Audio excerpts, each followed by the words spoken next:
ఫిబ్రవరి 14 ప్రపంచవ్యాప్తంగా ప్రజలు వ్యాలంటైన్స్ డేని ఎంతో గొప్పగా జరుపుకుంటుంటారు. కానీ భారత్కి మాత్రం ఇది ఒక రకంగా బ్లాక్ డే. 2019లో ఇదే రోజున జమ్మూ కాశ్మీర్లోని పుల్వామాలో ఉగ్రవాదులు జరిపిన దాడిలో 40 మంది ఆర్మీ జవాన్లు వీరమరణం పొందారు. ఈ ఘటన జరిగి నేటికి 6 ఏళ్లు పూర్తయింది. ఆ వీరుల ప్రాణత్యాగాలను మరొక్కసారి గుర్తు చేసుకోవడమే కాకుండా ఉగ్రవాదుల పైశాచికత్వం ఎలా ఉంటుంది, వాళ్ళు ఎంత సైకోలా ఉంటారు మీకు చెప్పడానికే ఈ వీడియో. అన్ని వీడియోలని చూసి స్కిప్ చేసినట్లు కాకుండా ఈ వీడియోపై మీ ఒపీనియన్స్ని కామెంట్ల రూపంలో ఖచ్చితంగా చెప్పండి. అలాగే ఇలాంటి ఇంపార్టెంట్ వీడియోని మీ ఫ్రెండ్స్ అండ్ ఫ్యామిలీకి కూడా షేర్ చేయండి.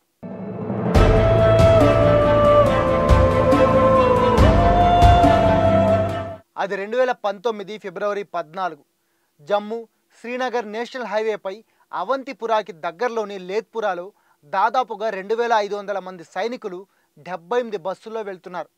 టైం మధ్యాహ్నం 3 గంటల 15 నిమిషాలు.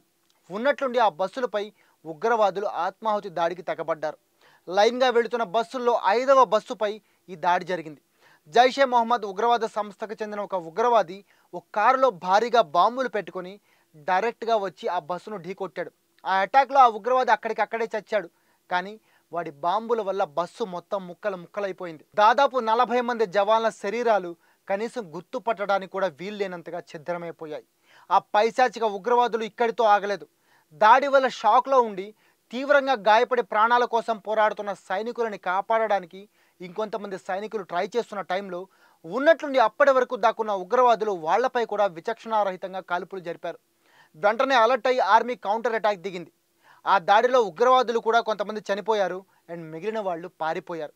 ఈ ఇన్సిడెంట్ తర్వాత ఇండియా మొత్తం రగిలిపోయింది. పాకిస్తాన్ ప్రేరేపించబట్టే ఈ ఉగ్రదాడి జరిగిందని క్లియర్ కట్గా అర్థం కావడంతో ఎలాగైనా ఆ ఉగ్ర దేశానికి బుద్ధి చెప్పాలని ప్రతి ఇండియన్ కోరుకున్నాడు.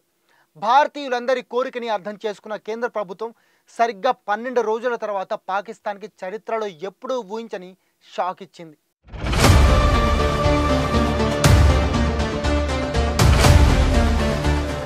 ఈ ఇన్సిడెంట్ తర్వాత ఇండియన్ ఆర్మీపై అటాక్ చేయించింది మేమే అని జైషే మహమ్మద్ బహిరంగంగా ప్రకటించింది.